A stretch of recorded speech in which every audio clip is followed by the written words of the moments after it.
Loué soit Jésus-Christ, le Messie d'Israël, livré pour le salut du monde entier. Sa grâce et sa paix soient avec vous. Une grande preuve pour les musulmans de la légitimité de leur confiance dans l'islam est le fait que celui-ci est survenu après le christianisme. Mais cette confiance ne peut que disparaître pour peu que l'on accepte de considérer ne serait-ce que l'une des trois vérités suivantes. La première est que tout ce qui est chronologiquement postérieur n'est pas nécessairement supérieur ni meilleur.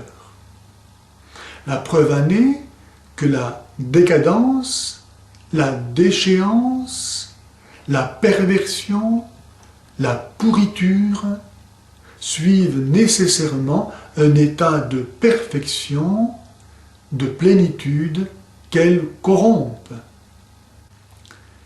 La deuxième vérité à considérer par les musulmans qui pensent devoir tirer sécurité pour leur salut du fait qu'ils suivent Mahomet parce qu'il est venu après Jésus, et que s'il suffit de se mettre à la remorque du dernier prophète autoproclamé, alors il leur faut maintenant devenir les disciples, par exemple, de Joseph Smith, qui en 1830 a fondé l'Église des Saints des Derniers Jours, ou bien plus récemment encore, de Mirza Hussein Ali, qui en 1863 a fondé la religion Baha'i, ou bien de n'importe quel autre faux prophète qui ne manquera pas lui aussi d'assurer qu'il est envoyé par Dieu.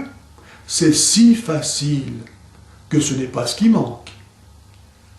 La troisième vérité à considérer par les musulmans qui pensent devoir tirer sécurité pour leur salut du fait qu'ils suivent Mahomet parce qu'il est venu après Jésus et que Jésus a annoncé la venue après lui de faux prophètes